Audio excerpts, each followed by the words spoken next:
Coming up today, part two of our deep dive into Kyle Shanahan's offense. In a nutshell, how the hell does he keep doing this year after year? Last week, we looked at a lot of the running game stuff. Today, we'll break down how Kyle does it through the air. All coming up on today's Gold Standard podcast presented by Prize Picks.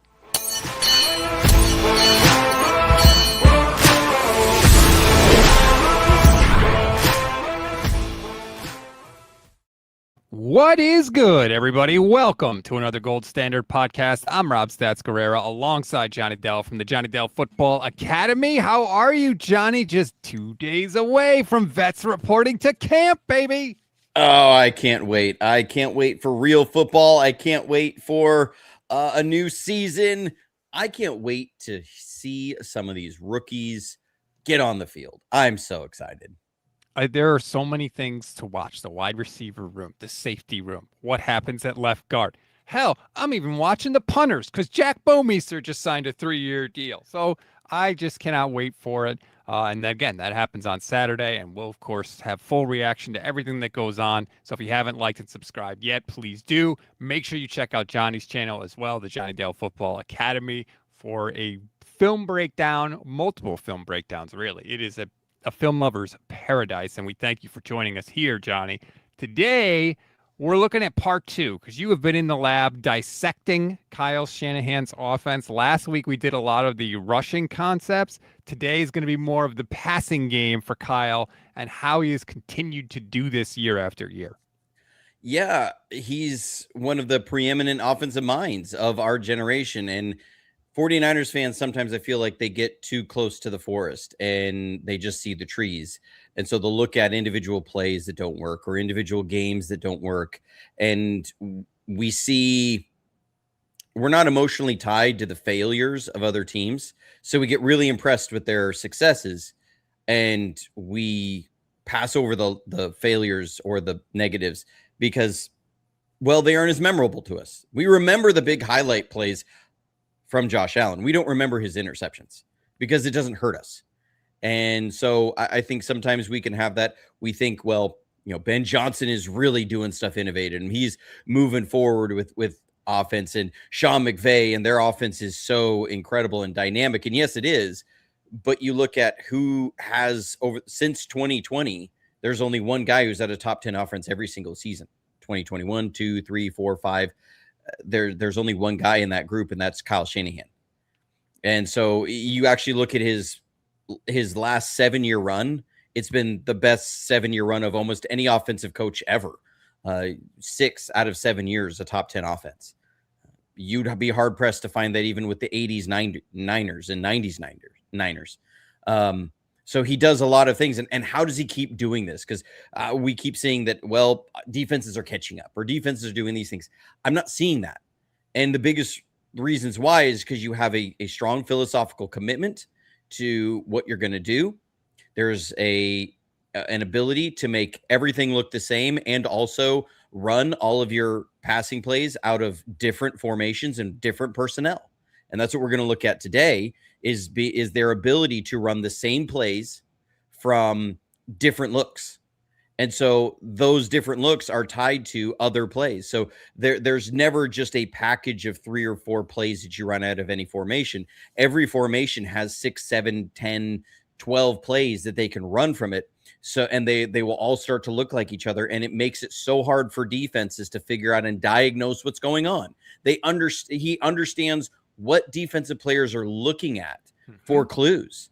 He understands the nuances of their coverages as well or better than their coaches do. And he knows, like, if I line this guy up here and there's that's going to cause a check and they're going to be in this defense. And in that defense, this guy's got to carry this receiver to this point, and that opens this thing up.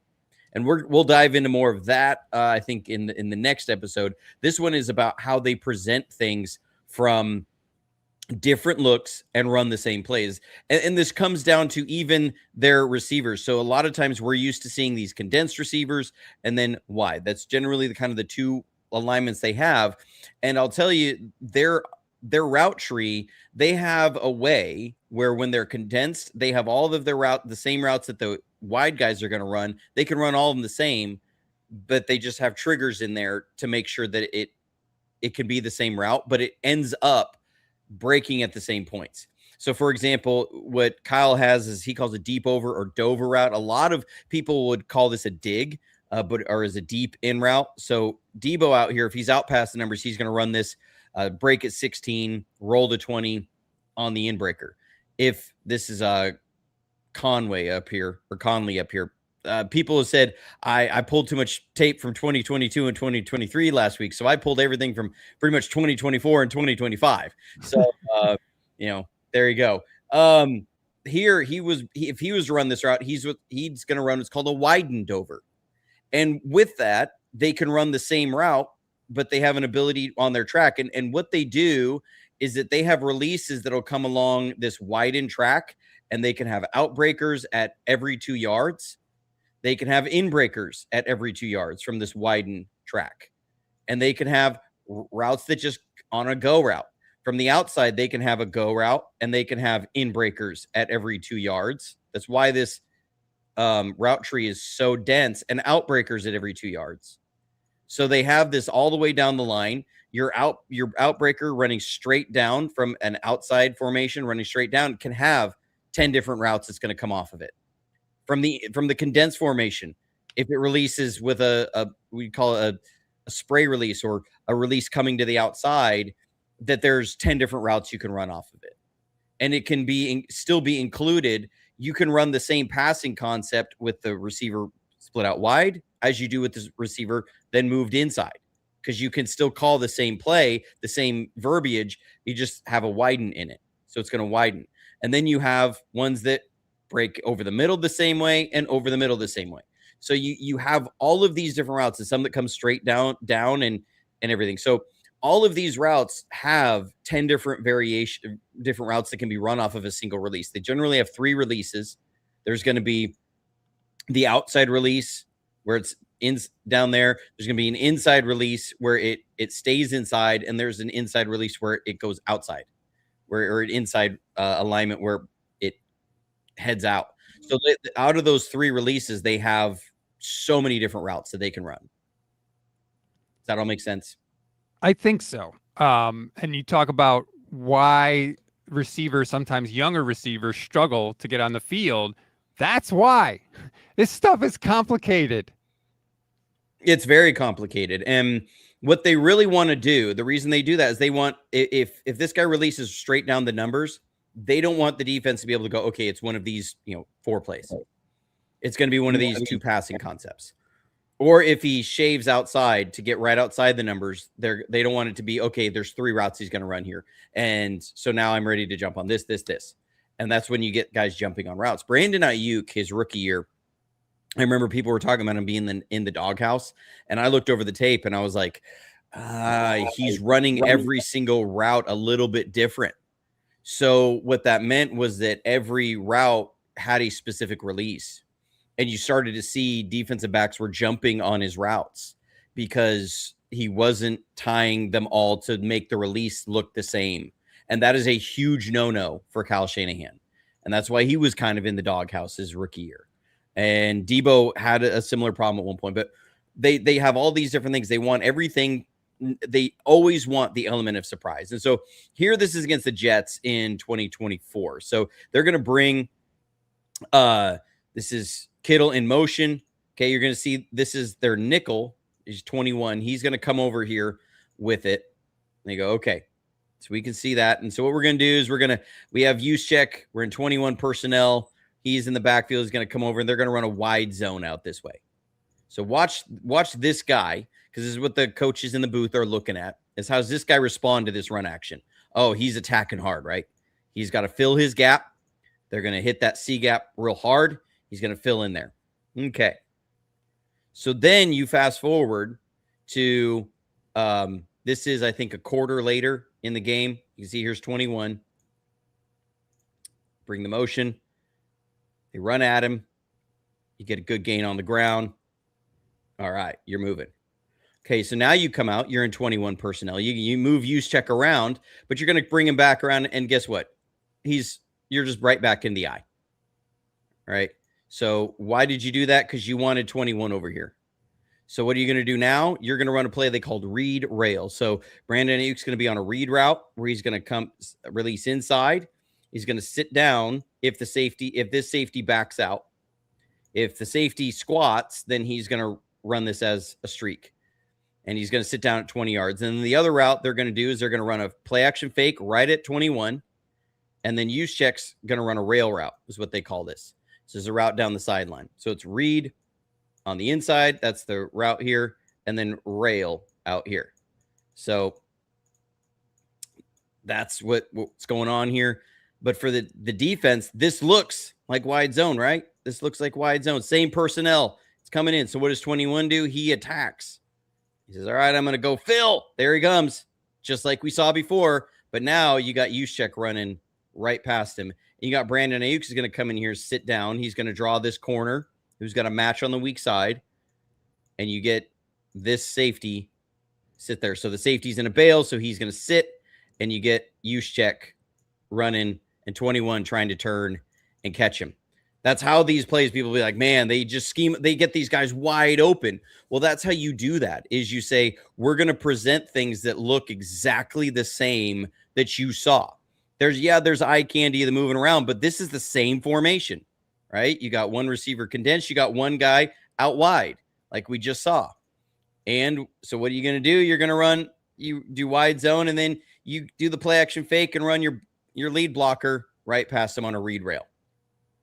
And it's funny because there's all that eye candy and you think, oh, okay, they did all the eye candy. They're going to just run a wide zone. And then it's like, nope, there's one more little twist of the knife that we're going to do. And we've seen Juice get open on plays like that over and over again. And you wonder, like, how do they continue to get this guy open? Everybody's seen them do this by now. It's because of that. It's because they basically, okay, I can't you say that word that I was thinking of, but they basically trick you during the game. They mind something and you screw up, basically. Well, I didn't want to say it. That's amazing. All right. Well, and then here's where the mind messing gets even more intense is that, and what I mean, they can come out in now a different personnel. So they're in 22 personnel. They have 2 tight ends on the field. 1 receiver. Juszczyk is in an offset eye. Okay, what are they going to do? This is short yardage. They're going to run a wide zone this way. So you're going to see this. I didn't cut the 2 end zone clips. You're going to see that. But this is Budda Baker. Watch Budda Baker on this play. Okay, so bang, he's in there. Head down. He's trying to attack. We get a first down. So you run a wide zone out of this 22 personnel. Now, this was the last game of 2024 because you got what's his butt, the Pastronaut in here. But Budda Baker's attacking hard. All right. So now what do you do? This is the very next play. I didn't even cut this film at all. I just cut it, these 2 plays in sequence because they went play. Okay. You got 22 personnel still. You got 1 tight end out here. You got 1 tight end in Juszczyk. So you're 22 personnel, condensed wide receiver. What are you going to do now? You're going to send Juszczyk in motion. What do we do so many times on this motion? You bang out the edge and you'd run this wide zone. So who's over here? Budda Baker. So now what do? You run read rail. So you're going to run a read route. Now it's coming from a condensed formation from the wide receiver, condensed split from the wide receiver. You're doing it in 22 personnel, which is the other one was 21 personnel. You're coming with a different motion, but you're going to run the exact same play. This is the same play, but you've dressed it up in a completely different uniform. And so you see Budda has attacked the run and he's having to turn and run with this. And you got Juszczyk wide open down the sideline. Same exact play, different personnel, different formation, same result. Better result because he scored. Yeah, but an explosive play. So you get you see how this. If you're a defense and you're saying, okay, read rail, we got to be ready for that. What personnel are you going to be alert for that from? Because I've seen us run that out of 11 personnel with George Kittle, and I've seen it run. I've seen us run this when we had Elijah Mitchell and Christian McCaffrey both on the field, and we had 3 wide receivers, and we have Christian McCaffrey running the rail route. So, like, what receiver are you saying clue for the rail route on the read rail? What situation? It becomes incredibly hard to nail down when they're going to do it, what they're going to do, and how they're going to get to it. It's what makes their offense so incredibly hard to stop. And it's part of the reason why, if you're an assistant coach, when you go to Kyle Shanahan with, like, hey, this is a cool play idea I had, his question to you is, yeah, but how do we get to it from 11 personnel? How do we get to it from 21 personnel? He wants you to have answers to all those permutations, because if he can't do that with your play, the play is of no use to him, because his whole offense is centered around that. So it is very fascinating. We're going to have more film breakdown coming up in 1 second, but we do want to remind you, once again, we are sponsored by Prize Picks. Check this out. They have a brand new offer. You could see the app there. It pops right up on your screen. It is America's #1 sports pick app. It's super easy to use. You can do player picks where you just have to choose more or less on a few player stats and lock in your lineup. Or you can do team picks as well. Just pick the winner, the spread, or total in any game or fight. Or you can do picks outside of the world of sports. As you can see on my screen, they have TV. Love Island is up there. That's popular right now. Netflix. Stranger Things is still there, which is a little surprising. There are still some people out there that think we're going to get another episode. We're not. It's over, guys. It was cool, but it's over. But regardless, you see the different options that you have. It's available in most states, and you can even follow me on the app at Stats on Fire. Tail my picks with 1 click. You could follow your own friends too, obviously. And like I said, they have a new user offer. Play your first $5 and get $150 in lineups if you win. Just use the code HMA when you sign up.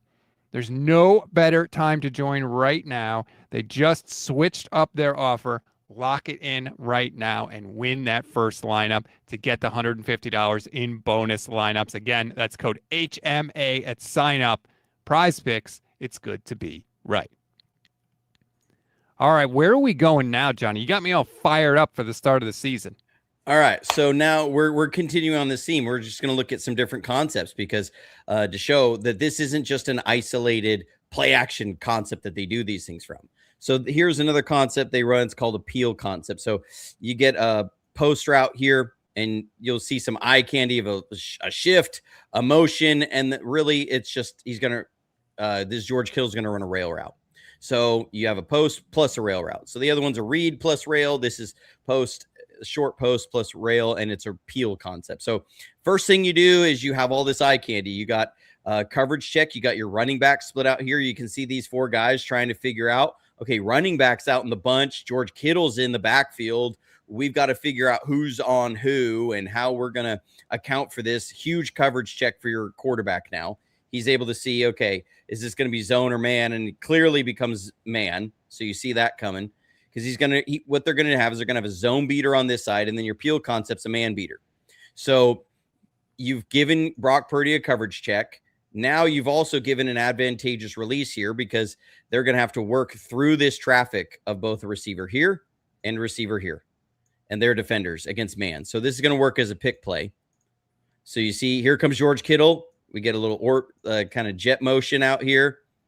And now you've stacked. So he's got to play inside of this. And we also, the other thing we do is we run a number of passing concepts off this. We'll run, our most favorite one is to run a little choice concept where we're in a corner route out here and then a choice route.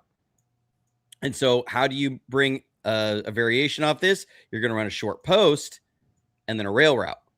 So if they're ever trying to jump on the outbreaker or jump on one of these underneath, then now you have an exact opposite variation from the exact same look, exact same stack. And so here you see it. There's the interference. You get George Kittle's running this way. You see the post draws the eyes of the safety coming in, and Brock knows right there, I'm going to this throw. So there it is. Bang, just run right past him. You can see the safety is flat-footed because he's expecting that choice out. That's what he's expecting there. And so you hit that play from that personnel that formation, that shift, right? So peel concept here, running the same route we saw Juszczyk run, but now you're doing it without play action. And so you're still getting the same route open. Okay, now you put Debo in the backfield. You got George Kittle on the other side. You're split out wide. These are no tight splits, right? This is a full spread formation. That's not what we saw with the other one. But how does Dallas responding? They're coming full pressure look. So you're going to bring Debo, put him out here. Now, one of these two guys runs a wrong route, but because they both run right down the middle of the field, they shouldn't be doing that. Somebody's supposed to be on a short post here. And then you run Debo on a rail route. So now you have the same concept from a completely different formation, different personnel completely, and you're able to hit the same play. You get the same coverage check right now, but now you got a linebacker lined up on Debo, right? Like that's a great check right there. Once Brock saw the linebacker that was what's his butt who hurt his neck. Anyways, that once he saw him fly out there. Yeah, Van Der Esch. I was like, I knew it was Van something. That he knew he was going to Debo. So now he's just got to look off this safety. Like I said, one of these two guys ran the wrong route. That's not how that's supposed to be. So most likely this guy ran a wrong route. But Debo's running down there wide open. You get the rail route, hit him for a big gain. He does, what we loved when we saw from Debo. I mean, when you could get the ball in his hands like that, it was dynamic. Just the hard part was it was too hard to get the ball in his hands sometimes. Yeah, sometimes he wasn't able to separate from those linebackers. Even there, he didn't get a ton of separation. Yeah. So now what are you going to do? Okay, this is against the Buccaneers. Now you're seeing 21 personnel. You got Juszczyk and McCaffrey. George Kittle has a little shift here. And then you're going to see basically the same thing. You're going to have Debo on this short post. You're going to run McCaffrey on the rail route. Different formation completely. We've seen 3 different formations, 3 different personnel packages, and you bring this orbit motion way out here, and you're just going to run this, and you get McCaffrey on a linebacker. I love that because Brock knows that's where he's going and he gets pressure and he just throws it out there because he's like, screw it. Christian McCaffrey's down there somewhere and that linebacker is not going to be able to keep up with him. No, and they get an unblocked guy, but you can see the struggle here because they run so many of these choice routes that Levante David is thinking choice out. Like he's thinking, I've come in over the top of this interference, so I'm going to be jumping the outbreaker. You can see him. He's ready for an outbreaker right there. And so you get this route. It just goes right by him. And so same play, but so many different formations. Here, you're now coming with a bunch set condensed. This is 21 personnel. You have the linebacker, you have Garendo lined up behind Brock Purdy. Now you motion. This looks like a run play.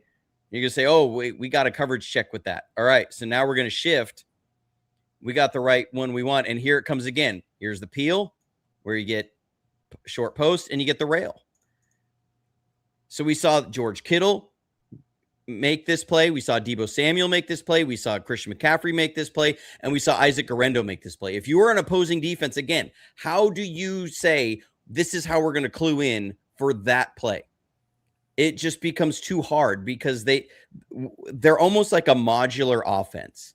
They want to be, and why they talk about having like these positionless guys and guys who can play multiple spots, because they want to be able to line up almost anybody anywhere and run their offense. So they're really only running 10, in a game, they can run 10, 12 passing plays, but you never know which one's coming and you never know who's going to be running what because everybody runs everything. And it just is like you can take a piece and move them over here and it's still the same play, but it looks completely different. It gives coverage checks to your quarterback. It does so many things that are so hard for a defense to play against. You can satisfy some of the people some of the time, but you can't satisfy everybody all the time. This comment says, a Thursday Kyle Glaze Fest. First of all, like I said at the top of the show, this is our 2-part breakdown of the offense. But like this just in. He's really good. Like people get mad when you state the obvious. People get mad when you talk about the good things Kyle has done. We all know he hasn't won a Super Bowl. We're very aware of that. If you want us to talk about that every single show, it's going to be a pretty boring show. But again, just because they haven't won the Super Bowl doesn't invalidate everything else as much as Grant Cohn wants it to. It doesn't. You said it, not me. I love it. I love it. We got a question here from Big Brick 84. What exactly went wrong in the last two games against Seattle in 2025? How does the Niners offense scheme against that Seattle defense to have better success, aka more than 6 points a game in 2026? Look, when I looked at those two games, there's a couple things that are really glaring there. One, lack of speed from the wide receivers. When a team's going to sit there in too high shell and you cannot push those safeties deep, it makes it harder to run the ball because those safeties don't have to respect anything deep down the middle of the field, and they're not affected as quickly. They can attack the run sooner, and then you also didn't have guys getting yards after catch. They're not at like a tight, really tight coverage defense. They're a defense that is really going to play very much the same sort of philosophical idea as ours has been, which is we're going to take away the deep and intermediate and we're going to come sting you underneath. And when that's fine for an offense, if you can have some guys who can make somebody miss. When at that point in the season, the only real guy that you were having that could get yards after the catch was George Kittle and Christian McCaffrey. And George Kittle was hobbled. He was hobbled after the Indianapolis game the week before. Mm-hmm. He had a really bad ankle sprain there that led to his torn Achilles.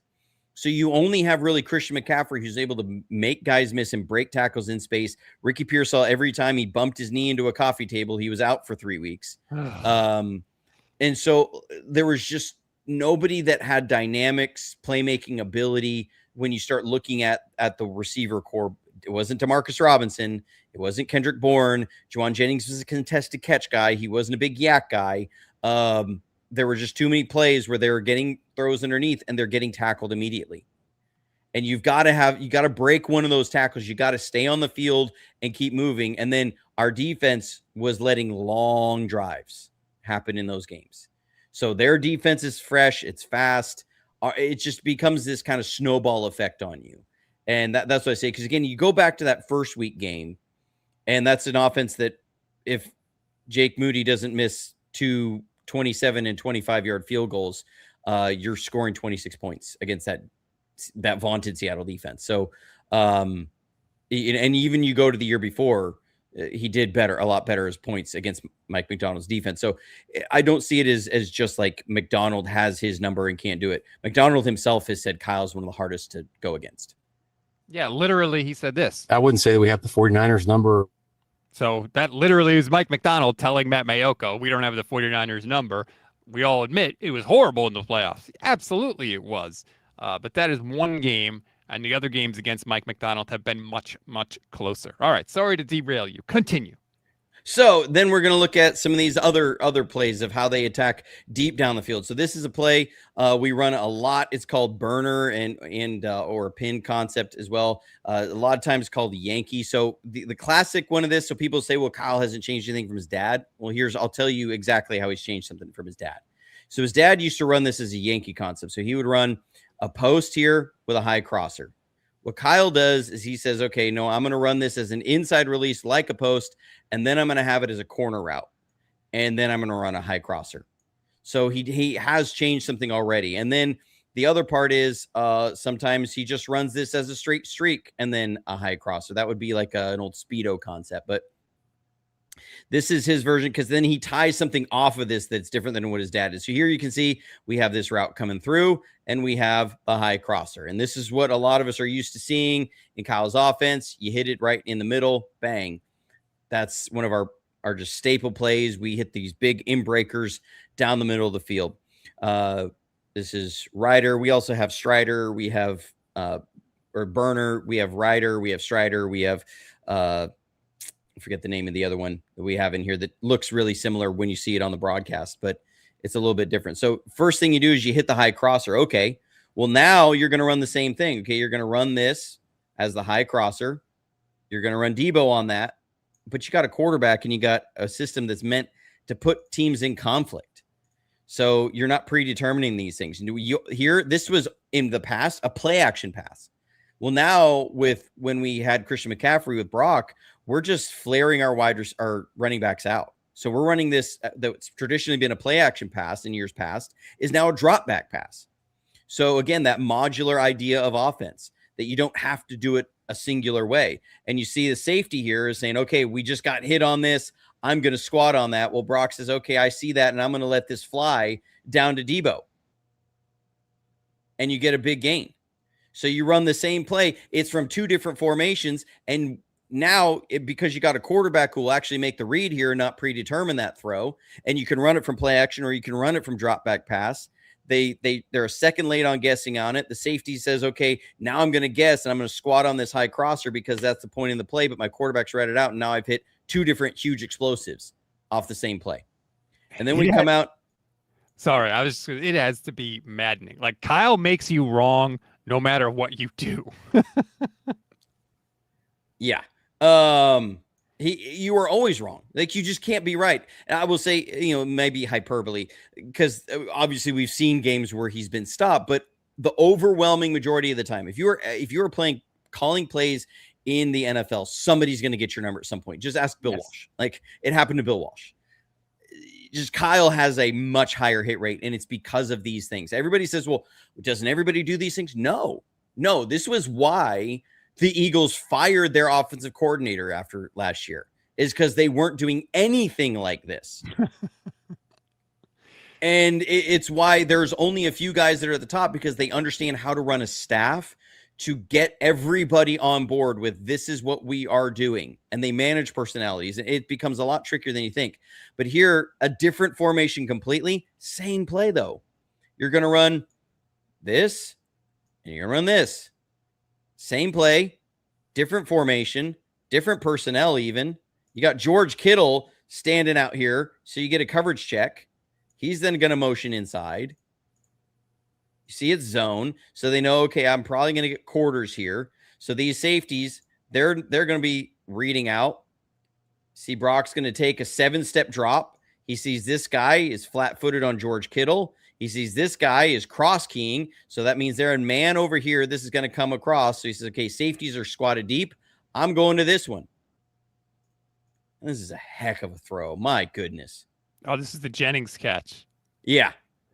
This was all in the same game. Those three plays are all in the same game. So when you say, look, what if you're the Patriots here, like, what are you going to do? Like, how you sit there and say, we ran different coverages. They kept presenting it from different looks. They did it from condensed. They did it from spread. They did it from different personnel. Like, how do you don't know which play is coming. And when you guess on certain routes, because you say, well, they hit these big game breakers, you're wrong. And they get explosive plays when you're wrong. And Kyle is just waiting for you. He's waiting for you to think, oh, now I figured it out. Here's how I'm going to adjust. And then as soon as you do, bam, he hits you with another play. And it's usually an explosive. Glass City asks a very loaded question. And that is, do you like 7-step drops? That specifically refers to JT O'Sullivan, because he has constantly said on his channel, he hates 7-step drops, and he always points it out when he's breaking down Niners film. How do you feel about it, Johnny? Okay, so I have to put this in perspective. If you go back to the 49ers, and this is where, so I have a ton of respect for JT. And JT has played a game at a higher level than and a position that I've never played. But I always want to defer on that sense. Mm-hmm. On the other sense, we also have to remember that he's trying to watch and catalog a lot of offenses in the NFL. And so he's not always keeping up with the exact forms of execution throughout the years. And I work through the 49ers' playbook. I don't think he's working through every single team's playbook, because that's a lot of playbooks to try and remember and learn. And that's just impossible, I think, for anybody.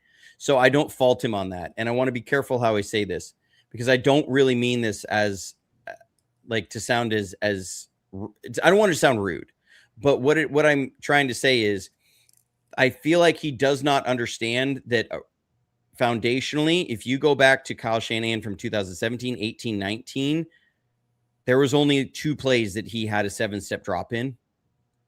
That was just how the offense is. Kyle Shanahan wasn't a big fan of 7-step drops. What changed was they traded for Christian McCaffrey. And once they traded for Christian McCaffrey, it was just like I was talking about. We used to run those plays as play action passes. Now we run them as drop back passes. But to keep the same timing, you cannot run a play action pass as a 5-step drop. And so it has to be a 7-step drop because these are your deeper passes. They take longer to develop. It just does not give you enough time. So I understand why he doesn't like 7-step drops, but it's not a plus minus situation. It's a situation where what are you gaining from it being a drop back pass versus a play action pass where you're letting your quarterback, who you believe it has one of the best processors in the league, not have to turn his back to the defense. You understand that Christian McCaffrey draws so much gravity that you are getting the same effect as a play action pass, but now you can put that effect in different areas of the field quicker. So you don't have to do a run fake to get a linebacker to attack low. You have Christian McCaffrey run a flare route over there, and that linebacker will attack low, and now he's doing it outside the hashes. You're getting him to do it between the numbers and the hashes. So you're able to do even more with this and open up certain passing windows that sometimes were smaller. So when it comes to 7-step drops, from a play execution standpoint, I think as a quarterback, he's thinking, I really don't like 7-step drops because of how this is really hard on my footwork. It's a really deep drop. This is more for the defensive ends. But as a play designer, if I'm thinking through what tools do I have to break the code of the defense, being able to do that kind of stuff gives me a lot more tools in my toolbox. So from a play designer perspective, I really like the ability to have all of my passing plays be drop back passing plays, not that I can have it as a play action pass and I can have it as a 7-step. And I can tell you they've given Brock the latitude for those sometimes, because I've seen plays where it's a traditional play action pass that we have. Christian McCaffrey, his movement off the snap is he's opening up, trying to get a handoff, fake a handoff, and Brock has taken a 7-step drop because Brock has said, I don't need the play action here. I want to keep my eyes on the defense the whole time. So they have given him latitude to do that sometimes, and that's up to Brock because the launch point is going to be about the same. It's going to be a deeper launch point. So that's how I feel. I know that was a loaded question though. I love the question because I always took issue with that too with JT. Like, I wouldn't just like kind of have a blanket statement like that. Like, oh, I don't like 7-step drops. Like, well, why not? In certain situations, it could be exactly what you need. But like you said, like he's obviously played the game and knows it and understands it at a much higher level than me. But I appreciate the breakdown. That's why you got to tune in here. That's why you got to like this video, subscribe to the channel, subscribe to the Johnny Dale Football Academy on YouTube as well. That's the kind of breakdown that you're not going to get anywhere else. So thank you, Johnny. Go on with the Borophill. Okay, we'll go on with the foosball. So now we're going to continue. Same sort of thing we're going to see here. They're in 22 personnel. This is from last year. You got two receivers to the left. You got Juszczyk and Kittle to the right. You're thinking run, right? This is run. You got Christian McCaffrey in the backfield. Now, I will say they run this little motion with Christian McCaffrey in and out, and that's going to give Brock a coverage check. I won't dive into that. It had to do with a play that happened earlier in the game. So Brock understands what he's going to get coverage-wise, so he checks the play. You get Kyle Juszczyk wide out here, okay? This is another pet peeve of JT's. I get it. He hates. He always calls it buddy ball when Kyle puts Juszczyk out here. And I will tell you, again, it's not buddy ball. And I get it where he's coming from as a quarterback. He wants every single route runner out there to be a viable option. And I'm looking at it like you don't have to have every route runner out there to be a viable option if you can determine that this is the exact look we were going for and the exact matchup we wanted. And that's what you have here. That's why it's a check to this. It's not the play they called in the huddle initially, they initially called a run. They got the exact look they wanted. And so now they're going to can the original play, check to this. And what they're running is a play that we've run a lot. We see them hit this every preseason. This is called Spartan. So you run a curl on the outside and you run a fade from the inside. And so you get the matchup you want. You get the coverage you want. You get the single safety. So Brock knows he's going to Kittle pre-snap. So he's going to look this safety over, and you get George Kittle on the matchup you want, who runs right by his man for a touchdown against a linebacker. Okay. That's how you do it. Well, again, you're going to come out here. Now you're in shotgun, Christian McCaffrey, 11 personnel. So you have one back, one tight end.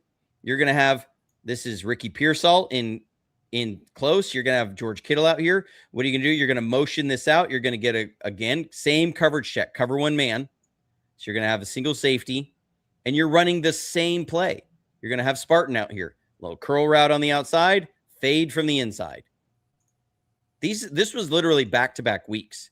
Very rarely in the NFL can you run the same plays back-to-back weeks, because I promise you the Browns watched the film and they saw George Kittle score a touchdown on this play. But guess what? Now it looks completely different. And you get the exact same play with a huge gain in the 2-minute drill against the Browns. Okay, we go back to 2023. Now you're in a completely spread look out here. This is against the Buccaneers. But you got Juszczyk out wide. You got a linebacker coming out, so that says his man coverage, right? You got George Kittle out the other side, so that tells you he's got a safety on him. That tells you it's man coverage. So you bring McCaffrey in motion. That puts this safety in a bind. He's going to say, okay, which side am I going to shade to? Because they got Debo over here, they got Kittle over here, and they got Christian McCaffrey. All three of those guys dangerous with the ball in their hands. So anything short that happens over here, you are the last line of defense over there. So he's already alert left. You can see him. He takes a couple steps over. He's wanting to get in better position. What are you going to do? You're going to run the same stinking play. Spartan. A slot, a curl on the outside, fade from the slot. Different locations on the field, different formations, different personnel. Huge plays. He who shall not be named made that touchdown catch. I remember that. He who shall not be named. But I think that's made that one. A good example too of, everyone talks about like, oh, Christian McCaffrey, the gravity McCaffrey has, and all the Avengers help Brock. And it's like, all the Avengers help all the Avengers. Everybody helps everybody. The fact that you were able to have Debo and Kittle and McCaffrey all to one side and then have Ayuk on the other, the gravity that those three had influenced that deep safety and helped Ayuk turn that play into a touchdown. So it's not just that they help the quarterback. Yes, they do, of course. Weapons always help a quarterback, but they also help all of each other. And that was a really good example of it. Yes, very much so. I think that's a great point, because people will say, well, it's Ayuk and Debo make Brock. Brock makes Kyle. Kyle makes Brock. Kyle makes Ayuk and Debo. They all make each other, right? Like this is a situation where, and we hear this, it's so cliche, but you're starting to see in the nuts and bolts, the details of it, of what it actually looks like when they say a coach puts his players in a good position to succeed.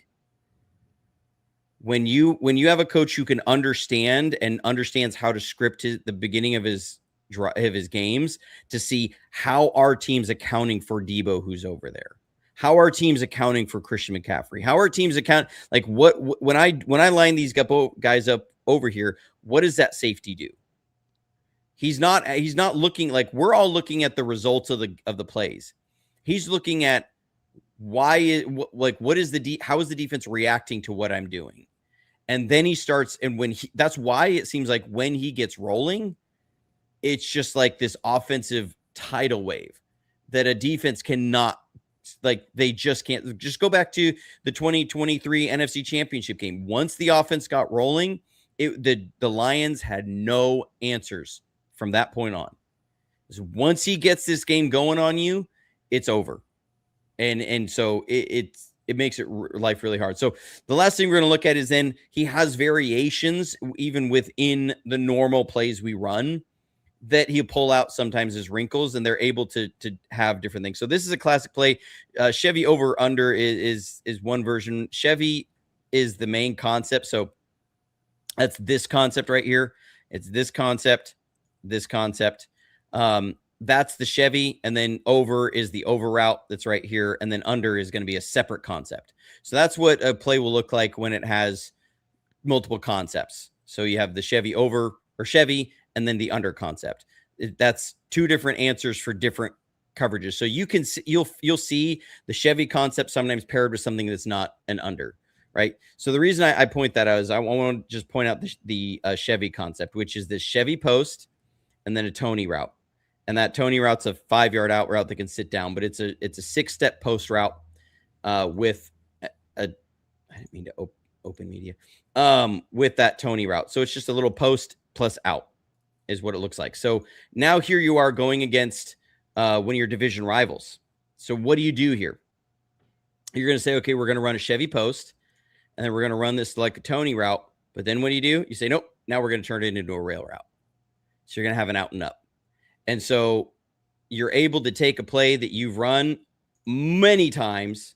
You're going to run this with this. That's that Chevy. You can watch this defensive back. He's going to drive on this because he's seen it. He's seen it happen to him 5 or 6 times. He's gonna go for it, and then you get this going, and you get Juwan Jennings 5 yards behind your defense, and you get a big touchdown. That was the 3 Jennings touchdown game. That was the three Jennings touchdown game, and one of them comes because of that. Because even then, so this is just an avalanche of data for a defense to try and digest and process, where they don't know what's coming. They don't know it from formation. Even when they start thinking they know, he's got another layer of a wrinkle to make you even more wrong because you thought you knew what was coming. So it's just an incredibly dense offense to try, and it's fun to watch. It's fun to break down. And we even have another layer to get into of how Kyle understands defenses with the way he packages some of these plays in here. It's just incredible how he can manipulate defenses, and he understands. I mean, he will understand a check within a call in a specific system. It's just, it's incredible. This is the breakdown you can only get here on the Gold Standard Podcast Network and the Johnny Dale Football Academy. Again, like and subscribe to both channels. So much of what I think fans don't pay attention to is all that stuff before the play, the motions, just the 1 or 2 steps that a safety or a linebacker will take. So much of what Kyle Shanahan does is just to get those 1 or 2 steps, just to get you a half second out of position to open up space for somebody else. It's really just the past 2 weeks are really going to try and change the way I watch games as a fan, to notice that stuff more, because it's way more important than I initially thought, and it matters. And I think it will help you understand how and why plays are successful when you start to see the manipulation a little bit.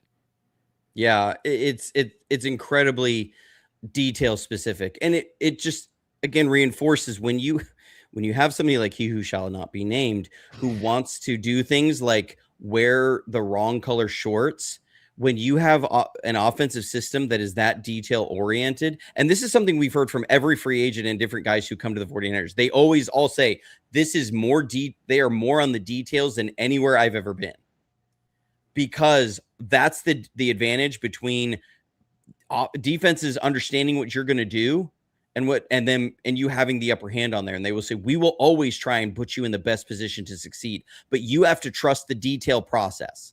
And if you can't have the detail of today we're wearing black shorts, then how can I trust that you're going to be on the details of a 6-step post route instead of a 7-step post route? Because 6 steps, you're going to sell that to a safety. At 7 steps, they're thinking it's a different route, and now they're not out of position anymore. And it seems crazy, but it really is. They feel these things out. They're going to practice against them. They're going to have scout teams saying 6-step post route. And so they have a feel for how deep that is on the field during the week of prep. Like, these details really do matter. And it's why, again, 6 out of the last 7 years, top 10 offense. But we're just glazing him, apparently, to some people. Like, sorry. Hope maybe the 49ers will fire him and bring in a worse coach, a worse offensive coach, and then we can break that down. And I guess we can always go back to Chip Kelly. I mean, I remember I actually put together his playbook from the 49ers and when he was with Philadelphia from the year before. It was like 30 plays. I mean, like, when you would go through a game, he would run the exact. I remember there was an interception Blaine Gabbert threw on an out route against the Cardinals. And it was the third time that we had ran that play in the game. The exact same formation, exact same play. And the previous 2 times, Gabbert threw it to the out route. The third time, I think it was Budda Baker, jumped the out route. And I'm like, and this was a problem with Chip Kelly's offense when he was here throughout his time, is that you started to see as the game went on, defenses were jumping the plays. Because the volume, the ability to have variations and everything just wasn't there. It's why the 49ers would have so many leads at halftime under Chip Kelly, and then they would score nothing in the second half of games, and teams would come back and win because they knew exactly what was coming. Chip Kelly was about the tempo, and they had the 30 plays, and his players could play so fast, and he could get guys in and moving. And when it first came into the league, it was like, whoa. And a lot of teams were surprised by it. And then it was like, okay, we see what this is now. We've got it. And that's why Chip Kelly didn't do so well the longer he was in the league. Yeah, because it's just they got overwhelmed early by just the pace, and you're trying to diagnose. And it was like defensive coordinators just started to say, guys, relax. They only have like 20 plays. So they let them spend themselves in the first 3 drives. So after that, we're going to get a read on what they have, what they're doing. We can still talk to you guys up to 15 seconds left in the play clock. So when they come out in a formation, we can hit it and we can say, guys, this is what's coming. And you alert everybody. And it's just what you saw happen. Chris Waddell, thank you so much for the super chat. Says, don't derail the topic, maybe give insight at the end, but would you bring Debo back for a low contract to be the full-time returner, or would you just avoid him altogether? Sorry for the off topic. I've been pretty clear on my Debo stance. Johnny, what about you? I look at it and I say, okay, what's the upside at this point in his career? Are we going to see Debo that has that we're looking at, minimum a floor of 600 yards and 5 touchdowns, and a ceiling of what? I think his ceiling is going to be what you've seen the last 2 years. I don't see this as, a 1,400-yard guy, 1,800 all-purpose yards kind of a guy coming back. I think you've said that 2021 Debo ain't walking through that door. And I wouldn't expect it, but I think the idea is, well, bring another offensive weapon in. I will say, if in training camp you have injuries to Ricky Pearsall, to Jordan Watkins, and Dejon Stribling, it would take, I think, injuries to all 3. That's when the 49ers would entertain a Debo return. But unless that happens, I think they're looking at it as, okay, we believe that one of those 3 guys can have 600 yards this year, 500 yards this year. Right. With what else we have. So do we really need that Debo coming in? How's Debo going to feel not being a top 3 target on this offense where he was before? And we forced the ball into his hands because of what he could do with the ball in his hands. If he's coming in, he's got to understand from an ego standpoint. And we do know that Debo tends to be a little sensitive in the feelers. Is he going to want to be in an offense where they say, look, we can only promise you 2 touches a game? That's all we're going to promise you. Right. I don't know if he wants to do that. And I don't know how he would be on that. I mean, as a returner, like, Debo was a good returner, but I don't.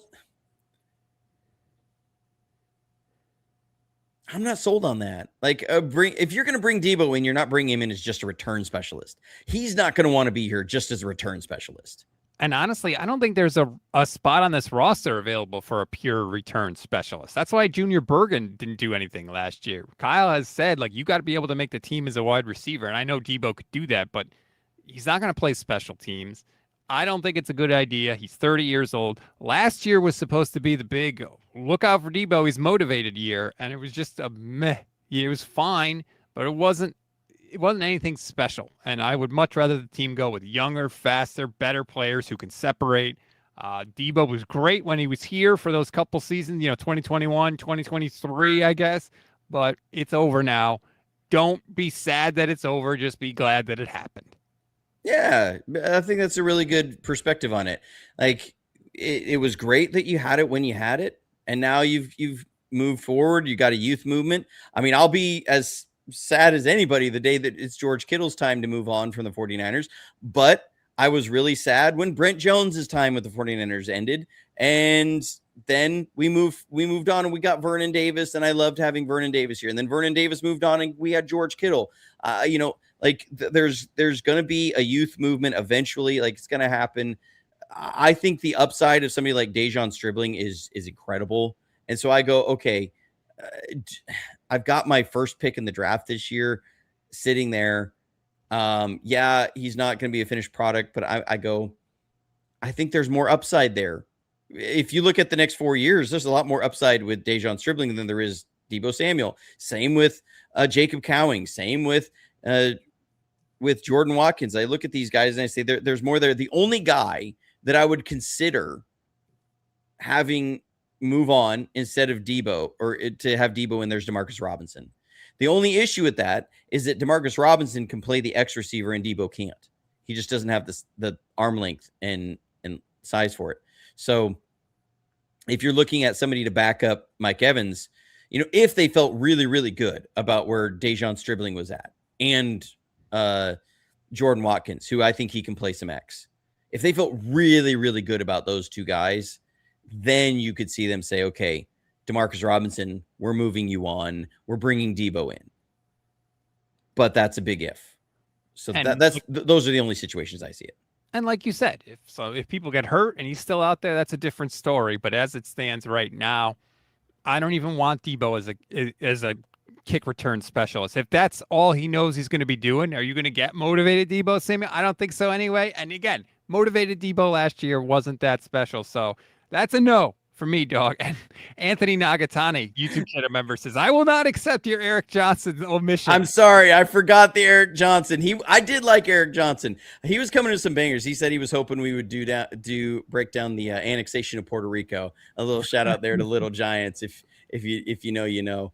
No, I liked Eric Johnson. He was a solid tight end. He was like the last of the traditional tight ends that we had. Last draft pick Bill Walsh ever made was Eric Johnson. Really? That's a great piece of trivia to pull. My goodness, that's a fantastic piece of trivia to pull. There you go. Last pick of Bill Walsh, man. That's my contribution for July. Thank you, Johnny. Thank you to all our Golden Ticket members. We appreciate you so much. Again, there's so many of you. I can't even fit you on the scroll, so you get your own graphic at the end of every show. Thank you, everybody. It's less than $3 a month. You get custom emojis. You get membership badges. You get priority comment response as well. Thank you, everybody. Subscribe to the Johnny Dale Football Academy on YouTube. Like and subscribe to this video as well. The Shanahan scheme breakdown will continue next week, and maybe, just maybe, Johnny, I have some training camp stories to talk about too. Yes. I'm so finally. Excited. Oh, cannot wait. Enjoy the rest of your Thursday, everybody. We'll talk next week.